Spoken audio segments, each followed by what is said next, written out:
রাই আমার জীবনে অনেক বড় একটা কষ্ট দিবে, এটা আমি জানি। ঝগড়া হবে, দূরে চলে যাবি, জানি যেদিন আমার ফেম থাকবে না, নাম থাকবে না। সে ক্যামেরার ভিতরে একরকম, কিন্তু ক্যামেরার বাইরে খুব ডেঞ্জারাস একটা। আমার ভুল হয়েছে, ক্ষমা করে দে।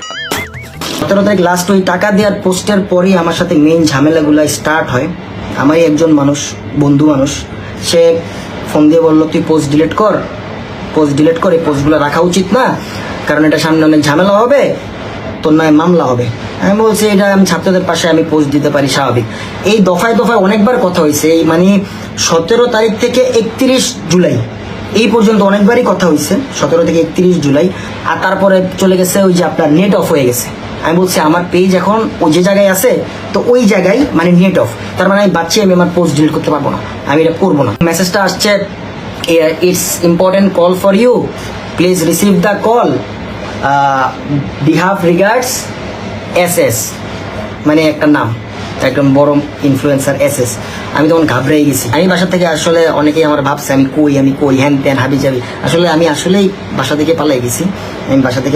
বাসা থেকে পালাই মানে আমি বাসায় আসছি আপনাদের স্বাধীনতার একদিন পর। তাসিফের রাতে স্ক্রিপ্ট যেগুলা কারা করতেছে, কি নিয়ে ভিডিও বানাইতে হবে, আমি ওই দিক থেকে একটা হাসি দিয়া তাসিফের বললাম ভাই মাপ চাই, দোয়া চাই, আমি পলাই যেতেছি গা, দরকার হলে দেশে থাকলাম না মরে গেলাম, ডাজেন্ট ম্যাটার, কিন্তু আমি এই ব্যাপারে ভিডিও বানাইতে পারবো না।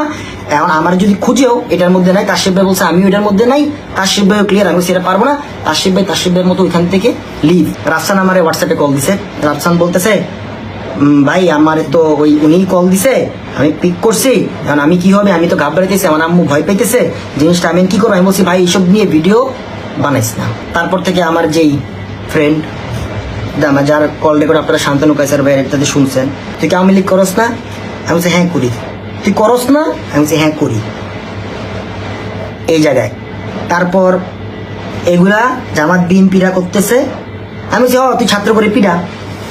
আমার এরপর কথা হচ্ছে হ্যাঁ তুই ছাত্র করে পিডা, আমি পোস্ট ডিলিট করতে পারবো না, আমি আর একটা মেন্টাল প্রেশারে আছি, আমি এটা পারবো না। তোরা ছবি পোস্ট কর, আমার যে ছবিটা আছে এটা তোরা আপাতত পোস্ট দিস না, আমি যদি এখন অ্যারেস্ট হয়ে যাই তাইলে এটা এফেক্ট তোদের, মানে তোরা সব পিছিয়ে এসে পড়বি, তোরা সব পিছিয়ে। আমি জানি আমি যদি অনেক কিছু হয়ে যেত ওরা ব্যাক ফরওয়ার্ড চলে আসতো সবাই।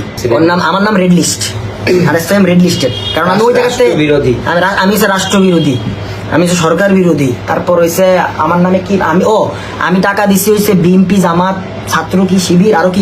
বিদায় নিচ্ছে আপনাদের থেকে, এই ইউটিউব থেকে, এই ফেসবুক থেকে, এই টিকটক থেকে। আমার যদি কখনো ভুল হয়ে থাকে আমাকে ক্ষমা করে দিবেন।